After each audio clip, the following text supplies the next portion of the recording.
Well, Happy New Year. Welcome back to Ribbon Candy Hooking. I wonder if anyone is out there on this New Year's morning. Happy 2025. I figured let's just get going because if I go into a slump because it's a weird day and kind of the crown on a 2 week period of insanity, then I won't get any traction again in the future. I thought, let's come back. And there seems to be a problem with my stream. Happy New Year from Streamlabs. That was me. That was my narration.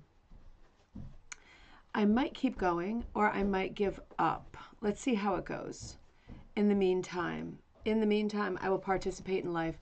Just we can cover it with some paper or some fabric, but there aren't too many choices at this moment. There we go. I am live.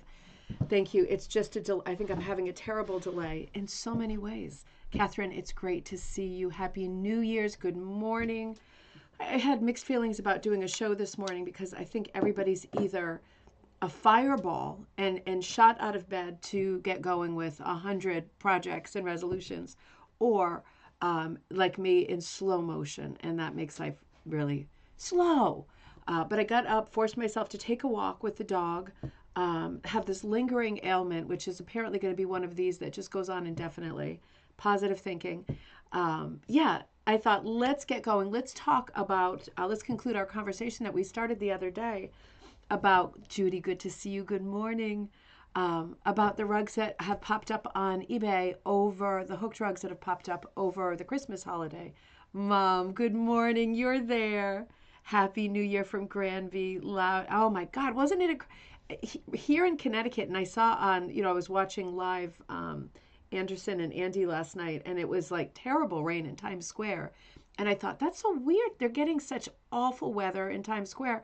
And it's so lovely here. And then all of a sudden it was like a biblical type storm with thunder and lightning and very, very frightening. And yeah, crazy. There was a lot of craziness. And I still heard fireworks going off. I'm very glad that our pets are not like freaked out by that. Maureen, good morning. Great to see you. Welcome back and Happy New Year. Let's do it. The image I have behind me is one of the images from my second book, the Design Like book, and this is the Hunterwasser image. This is the piece that, let me move over for a second, that Shannon Carter hooked. And this piece I think I named, what was it, something like maybe Evening Commute. And I put this here as a reminder that the Hunterwasser class is coming up. That's one of my big projects today, is to get that going. Barbara, you woke up needing to do the New Year's pattern. Let me show everybody that in case you're not in the Facebook group. Did I put that? Yep, I think I also put it onto YouTube as a post for those of you who are not in the Facebook group. I'm hoping I did anyway, hoping I was that smart. Here, let me come here for a second and show you that image. I had a little bit of fun yesterday. We stopped at a diner. We always do something, seedy, I guess, on New Year's Eve day. And going to the diner is we always find the most, I don't know, roadsidey sort of crappity crap diners, but they are remarkably good. And this one was really good. I had the best garlic bread I've ever had. It was in Canton, Connecticut. So we took a little road trip and we went and found food, and it was lots of fun. And I was drawing on, I found a Christmas card in my purse, and I ripped up the envelope so I had some paper. And I drew this, and I thought, this is how I feel. Let's have a good year. Let's have projects that you can and I can participate in, engage in, pull back, moderate your energy and your input. But let's log on for like a year of together, projects, classes, books. And I thought this is a great idea to start with. And I just drew this as a one-off, traced it larger for the computer, and put it up exactly the way that it was drawn. So that hardly ever happens. So very spontaneous sort of sketchbook image that's called This Will Be Our Year. That's free at Ribbon Candy Hooking. I put the post for it last night onto the Facebook group. But I think I also put it as a post into YouTube, so you have access to that pattern. If you don't want to transfer it yourself, it's available in the shop too. But it is a free pattern, so it's a download if you want it.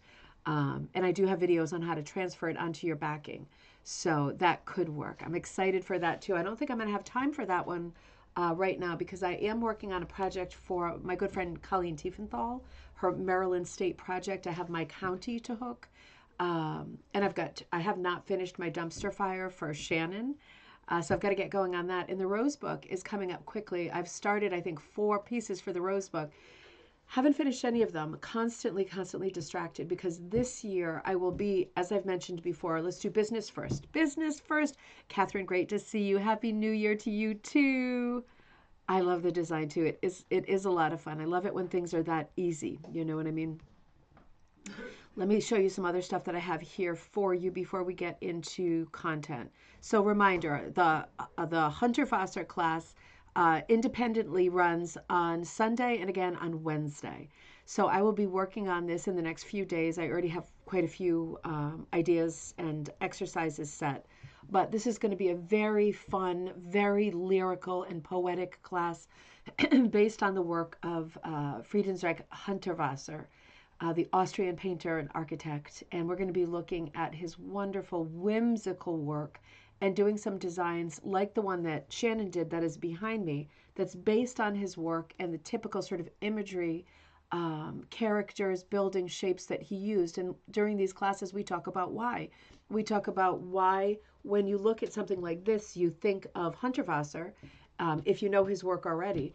What things did he do that make his work iconic and eternal? And how can we transfer those things into a rug hooking medium? And in this case, it's very easy because this is much more geometric than he would work. He hated straight lines, right? He loved imperfection. So this is a little wobbly, but his work is typically much more wobbly.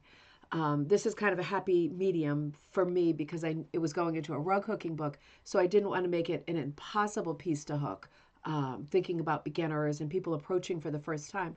But we'll be looking at why he had the ideas that he had, and he created a design philosophy and aesthetic that was uniquely his own during that class. You can sign up for that and choose either or. Sunday or Wednesday, and you're always welcome. If you're signed up for the class, you're always welcome to log on for both. It is the same program live twice, but it's different each time depending on who's participating, right? We tend to have different conversations. Melissa, Happy New Year. It's great to see you. So that is coming up for you. I'm hoping I don't choke my way through this show. I'm definitely better today, so let's not think about that. So that's coming up, and this is coming up too. Oh, Louisa, I just wanted to remind you, Louisa is happening. These are sneak preview of patterns on deck. I'm going to remove them before you see too much of them. Those patterns are coming up quickly. Hold on, I'm coming back to you. The story is progressing, and I'll put a new installment out in a little while. There was a choice last night, and all of you made the same choice. It was a unanimous choice, unlike the one before it. So it's fun. It's fun to see how the storyline moves according to your decisions. It's challenging for me, and it's fun. And yeah, we have quite a bit more of the Louisa story yet to come. This is something that I've been mentioning that I am the most excited about this year, I think for sure. This pattern is called Ring in the New. This is something that I have finished. You know what? I could just show. Why am I doing this? I'm just going to stand up and show it to you. It's like, it's right there. This is a new idea. And if you've been with me for a while, watching shows and stuff, you know, I haven't done kits since like 2020. I did so many beginner kits that year. I did one for each year, and then I did a couple after that. But doing the monthly kit at that point, it was COVID, right? I was homeschooling and all that, and it carried on, you know, into 2021. It was crazy and it was frantic, and the business was growing fast because of the YouTube channel, because I happened to be lucky, and you know, people came in during that miserable time when everyone was at home. And it got busy, and I stopped doing the monthly pattern because it was the straw that was going to break my back and my sanity. But this is the year that it comes back. And I had this idea for this Cordelia series. That's just what I happen to name her. I feel like this is 12 by 16. All of the Cordelias will be vertical and will be 12 by 16 because it's a standard size frame. So the idea is that when you're finished with these, you can either pop it into a frame, don't do glass, Or you can follow a video that I will be putting out shortly that shows you how to mount this onto like a canvas board, like a painter's canvas, like just mount it on there and staple it. It's a very, very simple way to get your stuff up on the walls. And because it's a standard size, it'll wrap right around, right? You could staple gun it, right? It's like wrapping a gift. It's not rocket science, but I'll do a video to show it because there's always like, oh, there's too much material. And there's always thoughts like that if you're not used to sewing or doing these kinds of things. So Ring of the New is the first in a series of a year of Cordelia patterns. Now you will see 12 of them as kits, and this is the first one. So I will put this one out today, and this will be the January kit. So if you like it, you can work on it, you know, at the beginning of the year. It'll be the first in the series of 12, but at the end of the year, I will be working on one other for each month, and that will be a secret one that I won't show. So at the end of the year, all of these patterns are moving toward a book project that's called Cordelia's Color Year. And in each of these patterns, there is a special color that I have a recipe for. So it's basically a dye book, simple dyes, right? We're not just talking about these complex sort of McGowan era dyes that are like 1/64th table, you know, a tablespoon of this or whatever. I'm making simple dye recipes, and I'm doing a lot with colors that are straight from the bottle, straight from the container, because I use the Procam, the Dharma, and the Cushing. And between those, there's very few colors that I can't get straight from the bottle. I often make my own colors because I like the idea of color casting on something that's already dyed and doing different color effects, and that's all going to be in the book, right? So there's one special color. In this case, it's Cordelia's coat that is like a showstopper, a sort of poison color for that piece. And it'll be like a dye recipe book at the end of the year that is for everybody, not just for people with a $200 set of the measuring spoons, right? It'll be for everybody. Because it's, you know, these are going to be easy recipes where you say a little bit of this, a little bit of that, and I will explain in the book, you know, if you want it more rosy, then a little bit heavier with this. If you want it more cherry, a little bit of this. If you don't want any cherry, leave that part out. It'll be a sort of walk-through theory color book about dyeing that will include 24 patterns, and 12 of which you might have already done the kits for with me. And it's about Cordelia's year and the things that she does during the year. She is like a ragdoll, primitive character. She is alone with her cat. She is having a busy year, and every piece will include like a quote or a saying that is 4 words long. So that part stays the same too. And in theory, at the end of the year, you could have 12 hanging pieces, or you could attach them and have something really large. It's going to be a lot of fun, and I'm looking forward to it more than I've been looking forward to anything else lately, because these Cordelias for me are like they're sketchbook stuff, they're diary stuff. I work on them. They help my brain, they help my mood, and it's as close as I've been able to get so far between doing something in our medium, in rug hooking, in a textile medium, and doing something that has a sketchbook sort of quality to it, a spontaneous quality. So I'm very excited about those, and you'll see that come out as a kit later today after the show. Sharon, great to see you. Happy New Year to you too in Vancouver. Didn't make it to midnight, but feeling great after a great sleep. There you go. Right? It ticked over, and here we are, all the same, right? I posted something this morning that I thought was really nice on Facebook. Let me see if I can find it, because you know, I think part of the reason for me that New Year's Eve is so difficult is like just a history of bad dates and bad nights. That's like one thing, and the expectation of something magical happening, which is never gonna happen in on that evening, right? What are the chances? Number one, that something magical is gonna strike that is like so magical that it's what I'm picturing, right? And also that it would happen on that night at midnight. So none of that really makes logical sense. And I found this saying that I thought was really nice. It's called A Toast to the Old You, because there is something weird for me every New Year's Eve. I feel like I have worked so hard throughout the year to be better, to be different, to be a fireball, to get things done, to have new ideas, to be true to myself, to make time for everything that's important to me. And I don't feel like I've failed at the end of any given year. I feel like some years have been harder than others, but I don't feel like a failure. And I just feel like the construction of New Year's Eve, the messages that you're getting is, oh, time for a fresh start. It's time for a new you. Time to make some resolutions. And I always think, well, what about all the work I did last year? That was so much, you know. So this thing on Facebook came around overnight, and it's called A Toast to the Old You. If you feel inspired to use the new year to help you reset or change habits, that's great. And yet, the old you has survived every terrible day, every hard thing, every awful circumstance, and every heartbreak you've ever felt. The old you is a fighter, and that's worth celebrating too. I really liked that because I feel like it's a bridge, right? It's not like a portal that takes you to a new place on at 12, a.m. So with that in mind, yeah, trying to push through, but it's still a hard day, right? It's still New Year's Day. All right, I thought let's get together and let's look at some of the rugs that we started. April, Happy New Year. Sharon says, I have a scale that has increments of 0.01 grams.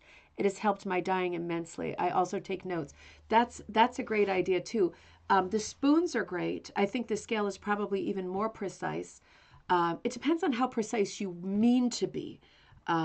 That it can't, there are so many things that are factors in dyeing, and I'll go into all these small things in the book because they turn into big things.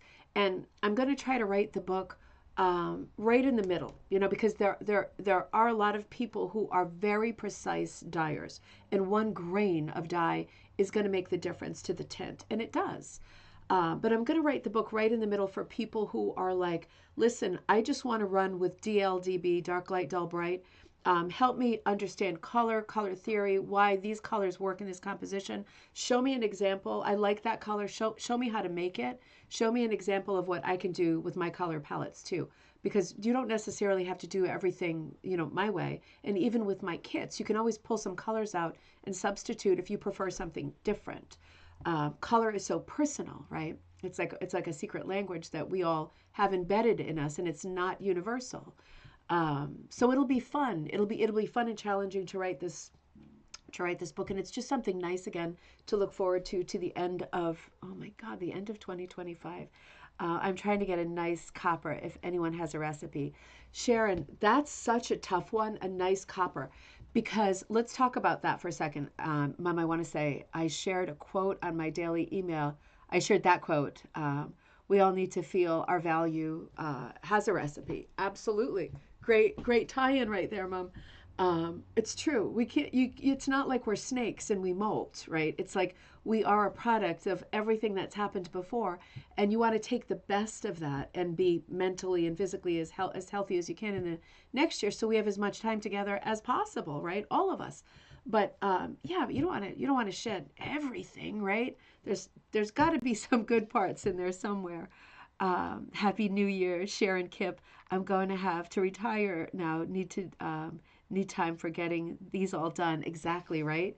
I know it's going to be a busy time. I'm a little bit worried about it myself because I'm thinking about the Rose book too, and I'm thinking about other projects. And some of you are working on books that Ribbon Candy Hooking will publish, and I want to give some sincere time to those projects too.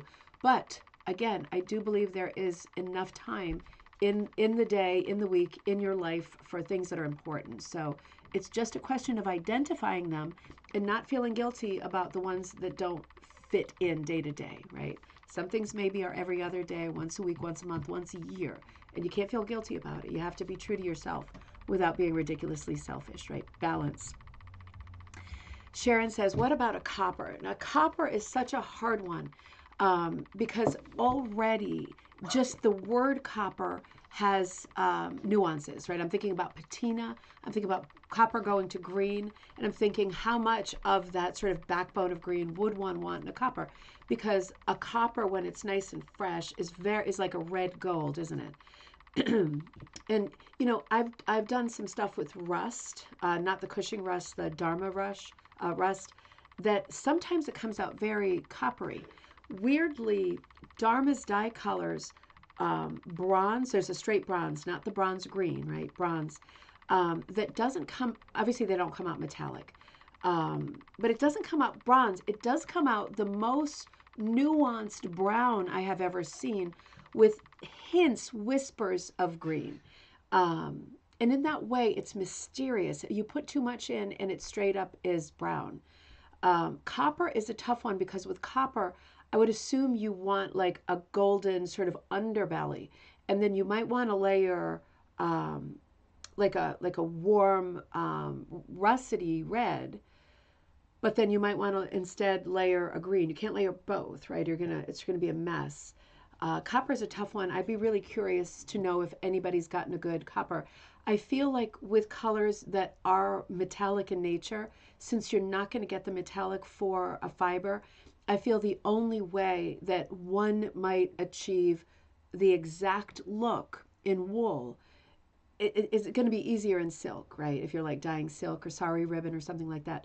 But in wool, I think the only way you're going to get there is to dye something, dry it, look at it in the light, figure out what's missing, over dye it. I think over dyeing is the only way you get there with some of these colors. Because mixing colors, like this much of this and this much of that, is not going to give you the same results as, for example, dyeing a rust and then dyeing a warmer red over it. And you have to be very careful, right? That's what we're talking about, is what is that magic recipe. But I think besides recipe and names of colors and quantities, I think the answer is over dyeing, because over dyeing is the only technique that gives you a glow. And while you can't get a shine, like the metallic shine, you can get a glow with wool, but you can only get a glow if you over dye. It's almost and hot, right? If you over dye and you're like the pot is boiling and the little ends of the wool want to stand up at attention, it has a different look over dyeing in those circumstances than if you just mix the colors together and you go, should work. It is easier in silk. Too bad I don't pay attention. Well, you figure it out as you go along. I also, Sharon, love the copper green. Love it. Lori, great to see you. How are things? Great to see you. Judy says copper is hard. Probably my favorite color, but so hard to get it right. That's so interesting. Let's come back to this. Even if we're not talking about dyeing and stuff, if somebody's figured out the answer to this or other dyeing questions, put them in the thread, because we can always take a detour and talk about stuff like this. It is super useful conversation. But my top 2 tips: you have to over dye, and I think you have to over dye super, super, super boiling hot. To get the wool to fluff out, right? It's kind of like distressed. It's like, save me from this boiling pit.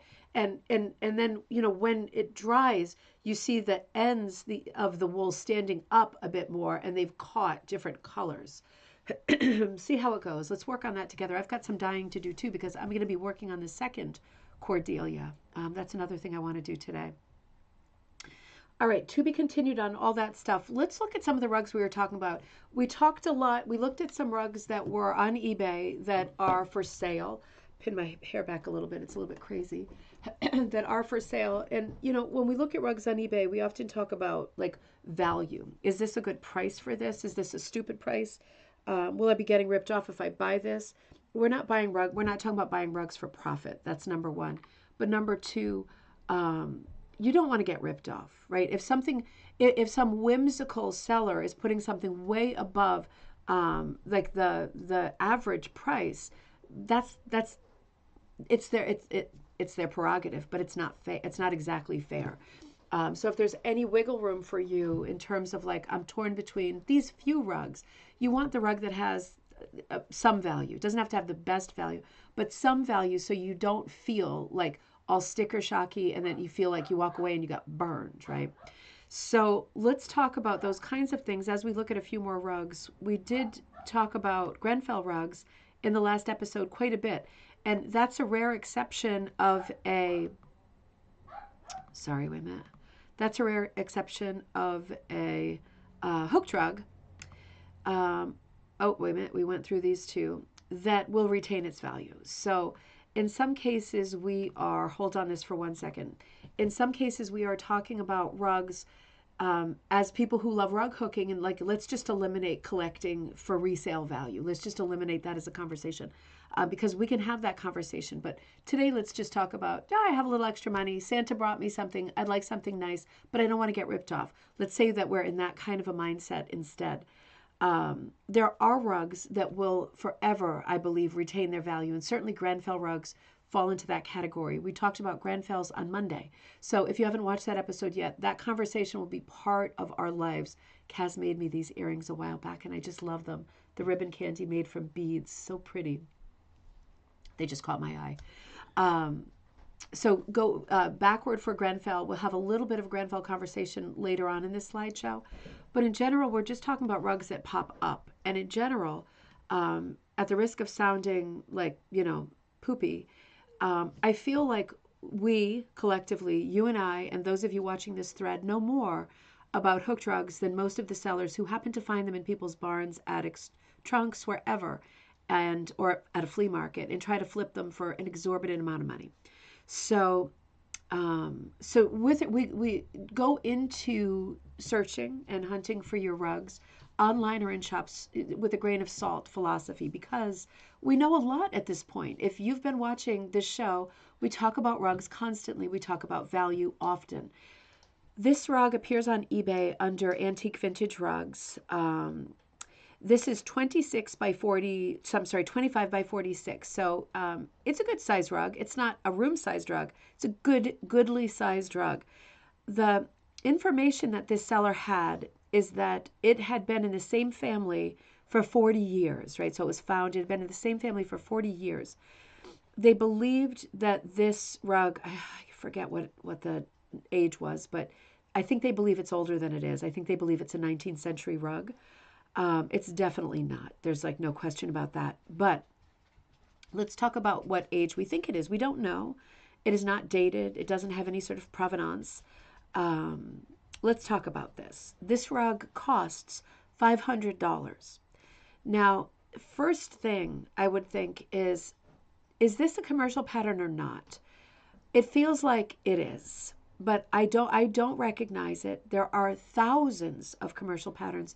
I don't have them all memorized. To me, this looks like a commercial pattern that would have appeared in the 1980s. It has the color palette, the shape of the geese, right? The stylized kind of saddle wing. This is all stuff that I saw growing up in the 80s. This is how we decorated stuff. This is what wallpaper with geese looked like. This is what primitive prints that you framed and hung on the wall looked like. This is what wallpaper borders looked like when they had geese. I think this is a 1980s rug. I strongly do. When we get into the 1990s, it's a little bit different. Like color-wise, this is a 1980s rug all around for me. It's got that cranberry color palette. It's got the grays, it's got the blacks, it's got the whites, it's got the dusty rose, yellow, yellow piggybacks with everything always. But it's got that signature cranberry color, is a super 80s color to boot. I do think it's that era. I would put it, if I was on The Price is Right, we played this game last time, I'd put this rug at 1984. I remember, and we have looked at on this show, quite a few, for example, country living type magazines from the 1980s. And when we hit 1983, 1984, we are seeing way more craft sections in those kinds of magazines, decorating magazines, not full blast craft magazines. And we're seeing a lot of ducks and geese, and we're seeing more features on hooked rugs. And this is exactly the kind of thing that we're seeing. This could well be a pattern from a magazine that was given as a free pattern gridded, like This Is Our Year, right? Or any of the ones that I've put out for you in the last couple of months, gridded, so that you could hand draw it, or you could bring it to, probably in those days, the library, to blow it up on the public photocopier, right? So to me, this is, it's not a 19th century rug by any stretch of the imagination. And I don't think it's a $500 rug. Now, if you recognize this rug and say, oh my God, I think my neighbor made that, I think my mom made that, then it definitely is a $500 rug. In terms of its basic value, it's super charming. The colors are sweet. It's a moment in time. It feels like a 1980s rug to me, but I have a special soft spot for the 1980s because that's when I was 10 years old in 1982, and everything started to make sense and be inspiring and be exciting, and the world seemed to be opening up in a way that I realized it was larger than my neighborhood, and everything was good and exciting and golden, right? So I have a soft spot for rugs like this, and I'm probably inclined to pay more for a rug like this because of that soft spot. But $500 for me is still too much. I would expect this rug to sell for about $120 to $150 realistically. If somebody really loves it, it might go to like $180, $185. That kind. In my mind. If this was at an antique store, I think a lot of people would pass on it because it's just a little bit too country. Not everybody's into country. I am. I'm still into country and primitives, but not everybody is. So a lot of people will pass on this rug. You get a good shot at it. I would expect that the seller is going to, sooner rather than later, if they're really motivated, they're going to drop it and maybe do a best offer. And if somebody puts a best offer in of like 150, which is absurd, they'll probably be angry. But if a few people do that, they're going to realize that this is not a 19th century rug, and the value is a little bit inflated. Now, it is one of a kind, and it is a shame that rugs don't sell for more. But we're making rugs knowing they don't, it's not a hot market right now. This is not one of the rugs that will, I think, appreciate and value very much because it's got that 1980s country vibe. And it might hit a renaissance every 30 years in terms of style, right? Because that's how the pendulum swings. But realistically, not everybody decorates this way. I would love to have this rug, but not for $500. It is lovely. Let's look at it. I'm not dissing this rug at all. I'm just looking at it in terms of like, is it a good buy? You can see that it's probably done with a number 3 cut. It's very graphic. It's beautiful in that it's graphic.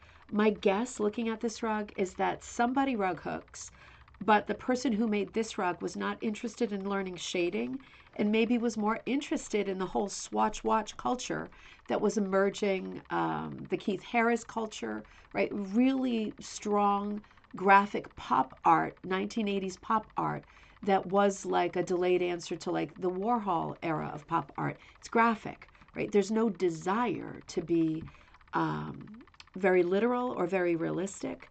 There's no desire, right? That's not the intention. But you can see that it's done in a very small cut. So it makes me feel like the person who made this rug maybe was in a group or was learning with someone and used the cutter to do the number 3s and had a fine hook, but had it in their heart to do something. Happy New Year, Goretti. Hope things are good in Canada. And Happy New Year to Mike. The person who made this had the tools and was learning to do it in the style of the time, but wanted to do something that was a bit more graphic. Now, this is also someone, in my opinion, my guess would be that this person was learning from a much older person because in the 1950s, right, it was very common, and a little bit in the 1960s, it was very common and standard in the mid-century, in the Promogown era, for people to be taught to fold down the edges of the burlap and hook through it. So there is no selvage, there is no edge, there is no border to deal with later.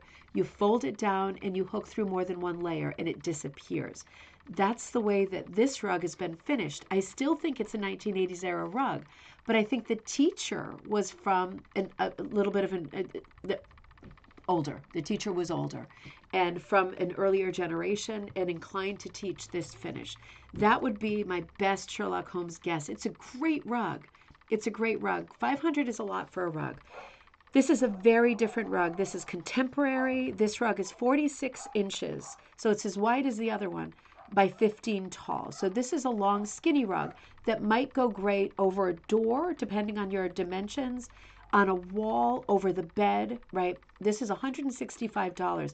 I think that's a great value for this rug. It is a new rug. I don't recognize this pattern. I love the idea of the Yankee hooker. Yankees, for those of you who are abroad, are New Englanders. I am certainly a Yankee. I am an old-time crazy kook in the Yankee style. Eccentric for sure. I love the addition of the word Yankee. I love that she's holding a hook. I love that she looks like a hooker, like the other kind of a hooker. It's a fun piece. It's got movement. It's got energy. It's fun. It's got wild directional hooking. It's the opposite of the piece before it. This looks like a primitive cut. Let's look at it a little bit closer up. This looks bigger than an 8 to me. This looks like a 9 or a 10 cut. This is a wildly thick cut. It's a lot of fun. It's simple, right? Simple lines. It's very graphic. It is a cutie, Melissa. It's a fun one. The hooking is good. Only pattern material that I spotted was this kind of russety brown, super pretty. I like the mix of colors. It looks like there's a lot of hand-dyed wools in here, and they're not all exactly the same. This person is a technical hooker. They're a primitive hooker, but they leave their tails on top. You can see clusters of tails in certain places. It seems very organic. The flow of the hooking, this is the back, right? It's fun that the back is open because you can take a look at the style of hooking. And this person has finished it with cotton tape, folding it over and stitching it down, and added some loops. So you could run a rod through it, or a cane, or a stick from outside if it's pretty straight. You've got some hanging potential here, so it's an easy piece to hang as well. It's just a beautiful piece for $165. I don't recognize the pattern. If it is a commercial pattern, I'd say it's somebody like Bev Conway, but it could be an original pattern as well. And since there's no information, hey, if you know anything, let us know. It's always fun to be able to attribute work to a specific person, but regardless of not having that provenance, it is a lovely piece and a lot of fun. Now, back to the conversation on Grenfell rugs. Again, if you're joining us late, we talked about some Grenfell mats. I'm going to say mats. I'm going to switch to the Canadian language, the term. We looked at Grenfell mats on Monday in that episode. There was a pair that were just beautiful of a man and a woman that are in a bidding situation that I think is still live. So check that out if you are a Grenfell collector. This lot is very different. So I'm not sure. I should have checked before the show. I kind of ran out of time. This is a buy it now situation, or it was when I looked at it on Monday. There's some misnomers here, so let's be careful. This is a lot. This is the only picture for the lot. The only sort of reference we've got for sizing, obviously, is the measuring tape. That's helpful. This is listed as a Grenfell lot. That's not entirely true. The top left puffin is a Grenfell mat. The bottom seam, I think, has been cut. I think it has been cropped because it would have that black border all the way around it. It could be there was damage side to side. Rita, Happy New Year, my love. But it is cropped, so you need to think about that because it's not in pristine condition. But I will say, on that bottom Grenfell, that definitely looks like a pantyhose mat to me, no doubt. Despite the fact that it seems to have been cut, we don't know what the situation is with how it's secured because we can't see the back of it. That's a pretty big question.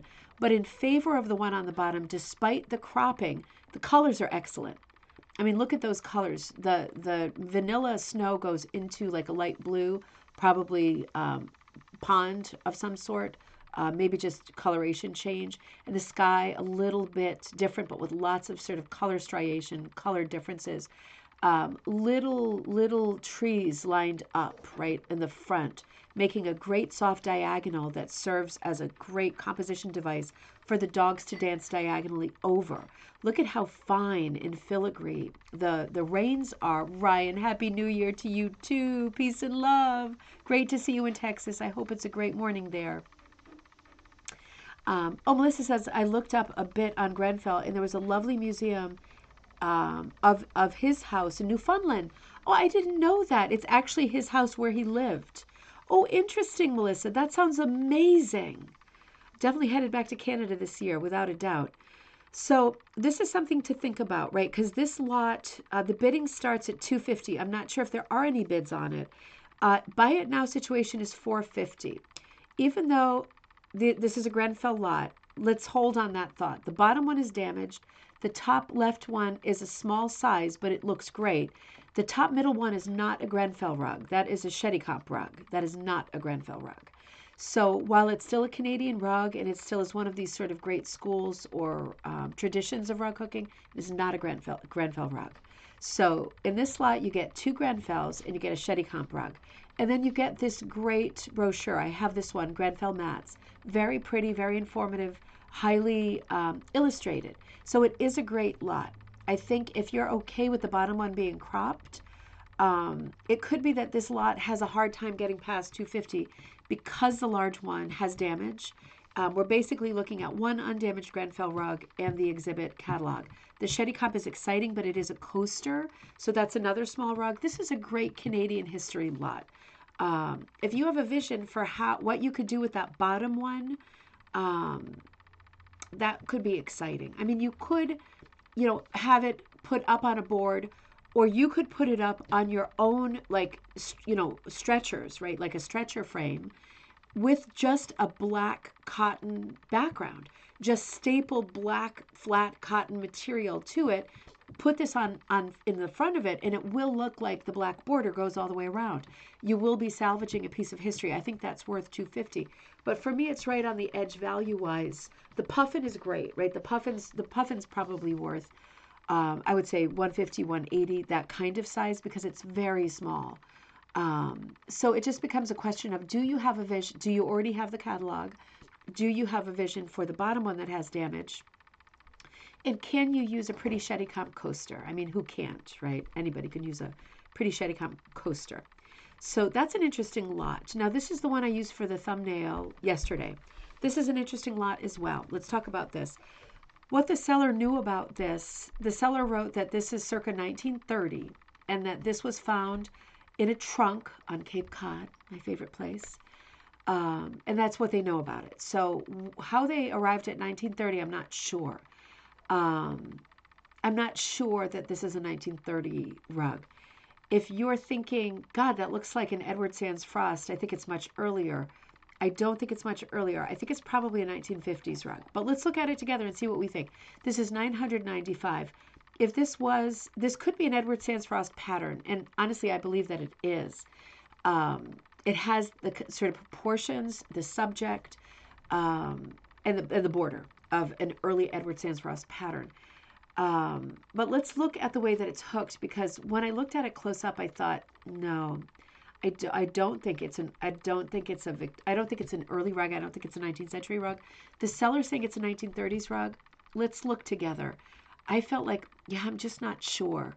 It looks like a newer rug to me. And the reason it looks like a newer rug is because when I look at the scrolls, those feel like McGowan scrolls to me. It feels like somebody has been taught how to not only do sort of ombre color realism, but they've also learned how to do color substitution, right? Because very beautifully, there are some greens present in the red scrolling, but it does not read to me as, oh, this is a super scrappy, thrifty rug. I ran out of the red, so I had to move to the greens. To me, it registers as this person knew that green was the complementary color to red, and they wanted to pop the red, and they put a little bit of green in.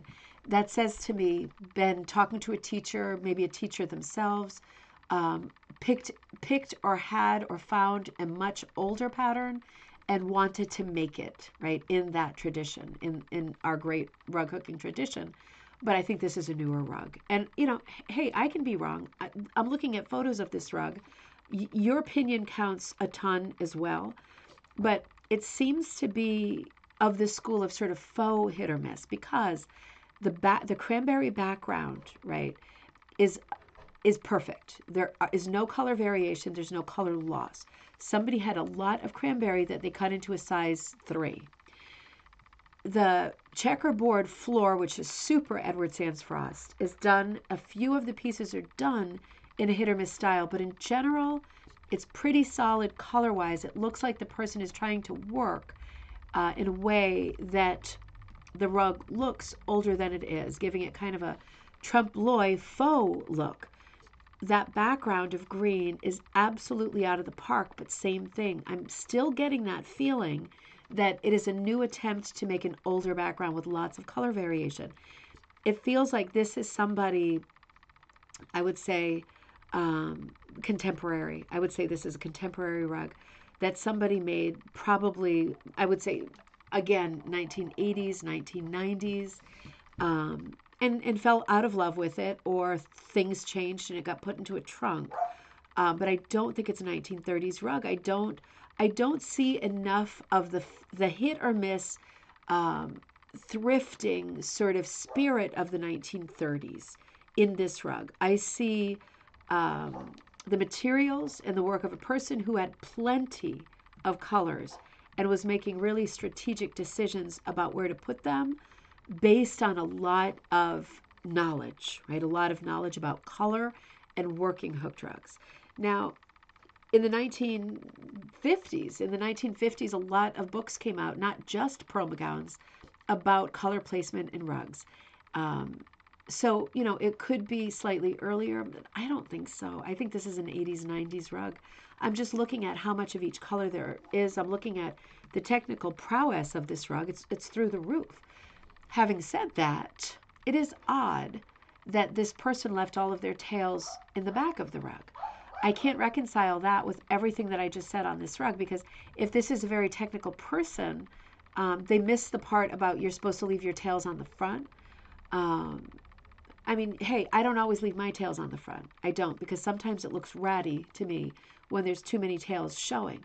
So maybe this person had the same, Picasso-esque, I understand the rules, but I'm breaking them because I'm going to do me. Maybe this person had the same feeling. I often leave all of my tails on the back, and I know you're not supposed to. So it could be shades of that. It could be that this person was taking classes or and decided that wasn't for them, or somehow that conversation about the tails on the front got missed. It could be that this person took some classes or was reading books and it omitted that idea of you're supposed to leave your tails on the front. I don't know, but it is a beautiful rug. Is it a $900 rug? I mean, of course it is, in terms of the materials and how beautiful it is as a piece of art that hangs on the wall. Of course it is, but that's probably too high of a price tag realistically for it to sell sometime soon. So I would fully expect that piece to still be on eBay. And if it is, it's there for you if you're interested. You could always contact the seller, right? This is another rug that has a lot of incorrect information on the listing. So, interesting rug for sure. This is like a nursery rhyme rug. We see a lot of these in the early 20th century. This is listed as a 19th century rug. This is not a 19th century rug. So this is an early 20th century rug. I would say this is a 1930s, maybe a 1940s rug. This is listed for $475, and I think the seller is thinking it is a 19th century rug. We don't see rugs technically being made with this kind of attention to directional hooking and speed. This is a commercial pattern as well. This is not a 19th century commercial pattern. This is certainly a commercial pattern because I've seen this many times in lots of stores. And this one is in fair condition. The center of it has a little bit of loss that would be super easy to replace. I don't see any holes. I just see a line missing and maybe a little bit in her hand. Easy to fix. The border you could fix by just refinishing the border. You might be able to tuck it one more round and just sort of reorient it, just turn it under a couple more rows and keep the original border, or you might be able to sort of undo what's there and wrap some cotton tape around it, tuck it behind. All good. What I like about this rug, knowing its commercial pattern, knowing it's a 20th century rug, I love the outlining and I love the color choices. I would love to see the back. Let me see if the seller shows us the back. Little bit of loss there. I'm wondering how much brighter it once was. I do love the tweediness in the knife. Nice, right? And the hair. I love the colors in this piece, right? This is almost like a Cheticamp rug or a Grenfell rug in that the person has done it like a typewriter style rug hooking. It's beautifully done. It's a lot of fun. It's been used, but it hasn't been trashed. It looks like the yellow is done in yarn and other parts of it are done in wool. It's hard to tell. See if we can get a little bit closer. Happy New Year, Liza. Great to see you. Okay, so they're showing us whipping on a part of the rug that still has a good corner on it. You would want to deal with that unless you were putting it up on the wall. I mean, it is something of a kitchen scene. It does have some wear, but again, it's not trashed. We're looking at the front and the back of the rug here. So it's not a bad rug. I would say the most, I don't think it's a $475 rug, and it's not a 19th century rug. It's not a question of thinking it's not a 19th century. This is a much newer rug. I bet if you research the early commercial catalogs, you will find this pattern in there. And I recently saw this pattern in Pennsylvania at an antique store, and yeah, I took a photo of it. But I was personally not interested in the rug as much as I love fairy tale rugs and nursery rhyme rugs. Again, like clubbing seals, the subject is not great for me. You know, I'm not a vegetarian. The subject is just a little bit too much for me. And I'm not a huge fan of Sambaratsu killing animals. But, hey, it's a piece of history. It's a little bit unsavory to me because of the subject. It doesn't offend me. I'm not outraged. It's just of all of the wall space I have and all of the rugs I have, this wouldn't be one that I would bump something else for because of the subject. But if you feel differently and you love to collect the early fairy tale rugs and nursery rhyme rugs, then this is in pretty good condition. I would say this is in very good condition. I think the fixes that need to be done are simple fixes. It's not impossible that this rug goes back on the floor if you could shore up the edges of it. It's an interesting rug. It's a pretty rug. It's a piece of history. It's a great example of a 20th century commercial rug. It does have charm despite that giant knife. So it's there for you. I think you're going to have to work with the dealer. At $475, it's rough. Now, alternately, I think this is the same kind of aged rug. I think this is, again, like a 1930s, 1940s rug. I really like the series of 2 rugs I'm going to show you next, and I'll conclude the rug with this rug, the show with this rug and a companion rug. This is another simple rug. It has a lot in common with Sunbonnet Sue. This is not a commercial pattern. This is, for me, someone who has seen a picture of a dog and thinks, that looks like my dog. I want that. Put that on there, and then maybe thought, oh crap, I put the dog off to one side. Now I have this huge space, and then they thought, what else? Maybe a basket of flowers.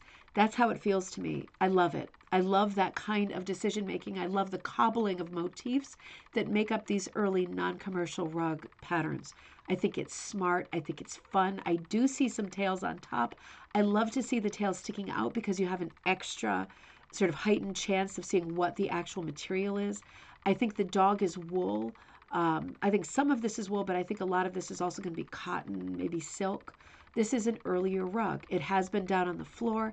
It's probably quite dirty, but color-wise, I think you could beat this thing clean carefully, and you could fix on the left. There's a little bit coming out. You could tidy up the edges. You could mount this if you wanted it on the wall. It's super charming, right? It has a very silhouette-driven pattern going on, but it's charming, it's sweet, it's fun. I like the dark leaves, how they're the same color as the dog's collar. I like the heaviness of the dog. I like the posture of his little body. I love his little sort of triangle ear on top. I love him smelling the flowers. It's a simple piece. Someone said sky, ground, dog, basket, and then they had a lot of leftover, very typical colors that I'm sure are colors that they cut up from clothing, because we're looking at neutrals, browns, blacks, right, vanilla color. And they also had to use these colors for the flower basket. So we're getting brown flowers. Brown flowers is turning into one of my favorite expressions fast, because when I see brown flowers, I know that I'm looking at a thrifty rug. And I mean, who would go to Door Mill and choose brown, right, for flowers in a flower basket? It's thrifting. It's someone who's cutting something up. And I love looking at it, knowing that, and that it has that tradition behind it. Looking a little bit closer at the basket, not much to say other than I think the material used for this, maybe with the exception of the dog, because the dog is patterned wool, I think the rest of it, there's a high chance that it cut with scissors or ripped. It's very wide. This is not a cutting machine happening here. I don't even think this is like a rotary cutter. I think this is scissors and ripping. We've got some really wide pieces. It's really charming. I love the material of the dog as well. I'm happy that the ear was done in a different color.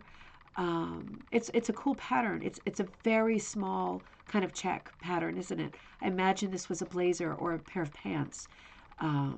Really pretty. A lot of energy in that dog, and the rest of it is quite soft and solid. This is what the back looks like.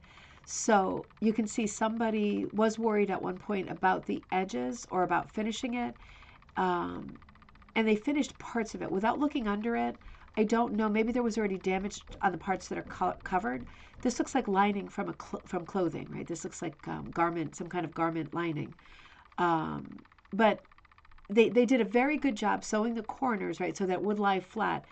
They basically pieced the back, right, so that it had some support. Now this looks slippery, so I don't think that it was put on there, to be a better rug.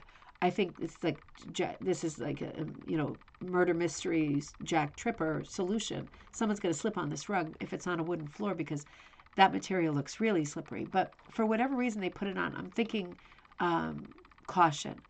And it looks like they even ran out of the black. They're piecing it together. Now, I think they were saving some for the second piece because the second piece is present too.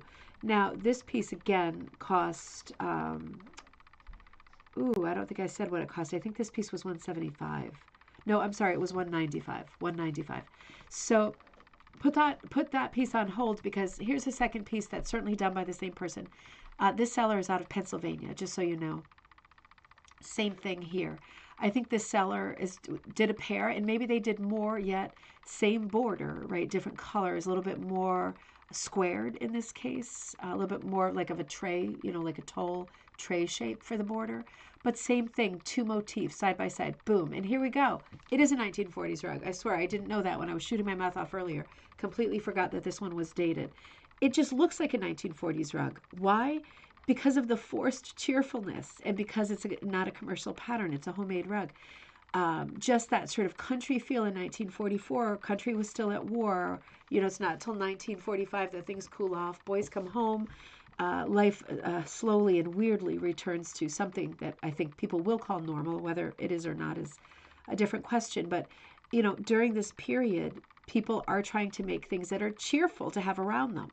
Otherwise, I think everyone would just slit their wrists, Everything was tried to be bright and happy and cheerful. And things that are made in the 1940s, right? We're coasting out of the 20s and 30s when we're looking at those Art Deco colors, the pastels, the grays, and we're moving into the colors of the 1940s, which are like cottagey, cherry reds and bright blues and grassy greens, right? Much brighter, happy colors. This rug has a little bit of both, and the one before it did too. We are looking at a rug that's much more dirty here. I think this is a slightly larger rug. This one, because it's dated, and I think because it's larger, the price tag on this one is $250 as opposed to $195. So it is the same seller, and it is a pretty rug. This one's dirtier. So let's look at this one closer up because this one's in better condition. I think the seller's taking that into account.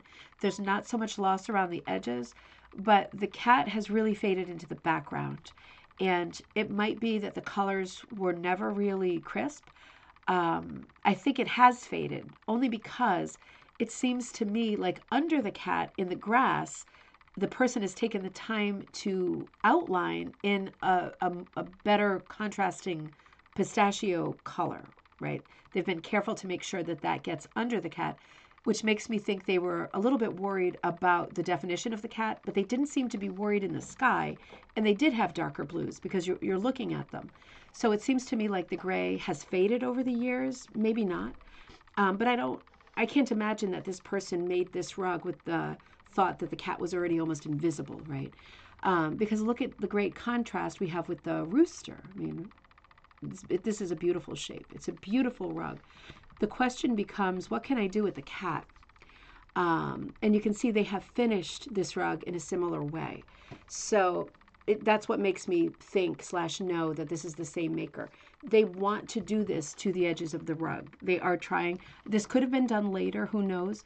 We get a better view of the cat now. The cat did stand out a lot better back in the day. Let me just come back here for a second. I want to see the bow. Okay, the bow is still very strong, but the cat has receded. Oops, I'm sorry, wrong one. I shut the logo off. It looks like some work was done to the eyes too, like something was done to, it looks funny, doesn't it? There was probably some loss happening with the eyes. The eyes are very good in this. Let's look. I did it again. Let's look one more time. Oh, that's funny. What's going on with the eyes? Hang on. Let me check this out. The eyes look crazy now that I look at them. Let me see. Look, are they beads? They're beads. The eyes are beads. Oh, no way. The eyes are beads. Look at that. Yeah, interesting. I'm going to look at the back of the rug again in a second, and then we'll wind up. Yeah, the eyes are beads. I guess somebody more recently felt like the eyes weren't standing out enough, and they did this. Let's look at this closer up. Hang on. Curious. They must have sewn beads on and then were afraid that the stitches were going to come out and did this, or maybe they sewed this onto the back and then sewed the beads through. Yeah, the picture's not super high quality. They probably just put a piece of material and then sewed the eyes through. On the rooster, the beads, there's beads on the rooster. Oh, let's go back and check out the rooster. Oh, no way, there is a bead on the rooster's eye. Oh, that's so cool. You know what? We got to go back now. Hang on, let's go back to the first one. It's funny because the beads are different colors too. Oops, wait a minute, too far. Nope, way too far. How did that happen? Hang on, right here. All right, I'm going to stretch it, but I don't think the dog got the beads. All right, hang on. No, nope. So it's just the rooster. Very cool though. Isn't it fun? Isn't it fun looking at stuff like this? Honestly, isn't it the most fun? This is like the most fun thing I can think of, is making rugs and looking at rugs like this together, because whether or not this is the same person who did this, it's just so cool. Just the thought process, somebody's idea, doing a little early bling, right? Really cool. Yeah, I love it. I love it. So, hey, listen, there are some beautiful rugs out there for you. If you have a little extra money after the holidays and you're thinking, yeah, I want me some nice hooked rugs. Want to hold a piece of history in my hands, or I want to look at it up on the wall.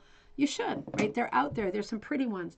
Just look out for prices. The prices seem outrageously high at this moment. But see how it goes and see how it makes you feel, right? That's the only thing how does it make you feel? If it makes you feel like you can't live without it, if you look at it, right, and you think, God, I feel warm all over, I'm happy. Damn it, get it, right? There's not a lot of things in life that can do that for you. And hey, if you can exchange money for that feeling, that's magic, isn't it? So, Katya, great to see you. Oh, thank you so much.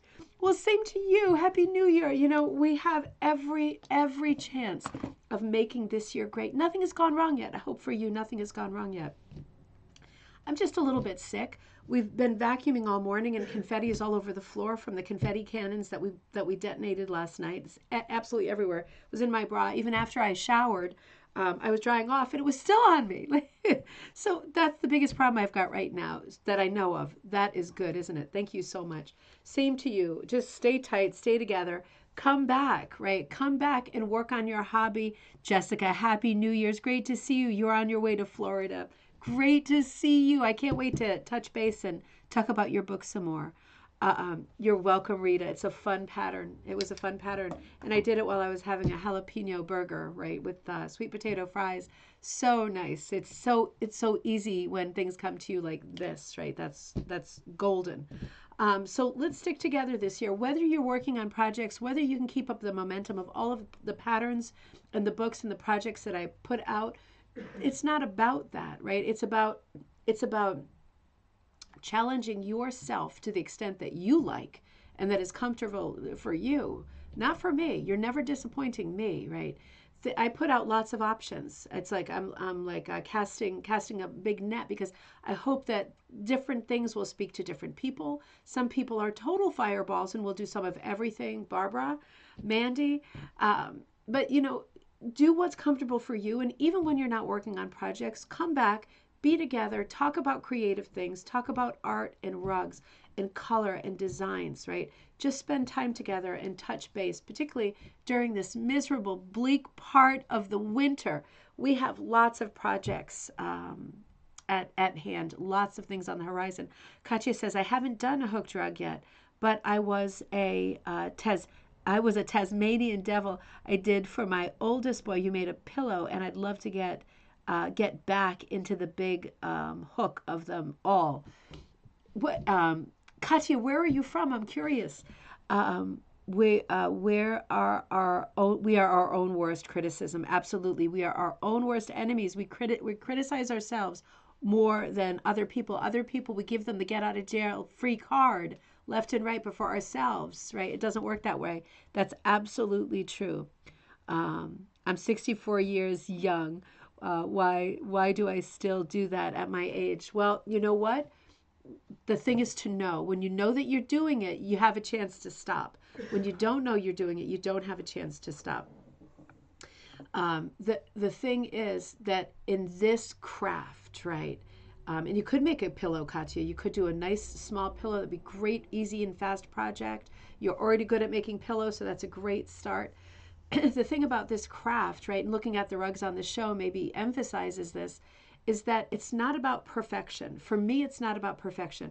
When you're a technical hooker, it can be about perfection. But for me, it's not. For a lot of people, it's not. There is no right or wrong way.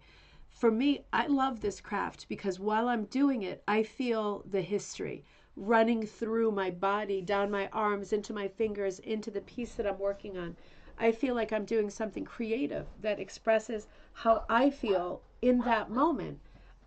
But it's only special for me if the piece that I'm working on feels like it has the history and 100+ years of all of those other women and men who have done this craft. If I don't feel them in me while I'm doing it, it's not that special to me. So technical perfection is not where my heart is at. My heart is in the history of the craft, right? Making that come to life in a way that I'm still expressing how I feel in 2025. So you don't have to be perfect, right? And maybe it's not good to try to be perfect because you set the bar too high for yourself. Perfect is such a weird word and it's not a real thing. Perfect means you're spending too much time, I think, comparing yourself to other people. And if you think other people are an inspiration, great, they're an inspiration, but they're not perfect either. So you just do the best that you can. And when your piece looks folky and naive, you know you've hit the mark because that's what this craft really is all about. Katya says, my granddaughter, Sunshine, she's a horse rider and she wants me to make her a horse rug for her bedroom. What do you recommend? That's a great question. I'm trying. Oh, you know what? I have a great horse pattern that's an easy beginner pattern. Um, you know what? Stay with me for 1 second. Let me see if I can find it. I think it's called Carousel Prim. It's in the Ribbon Candy Hooking Store. It's based on an antique.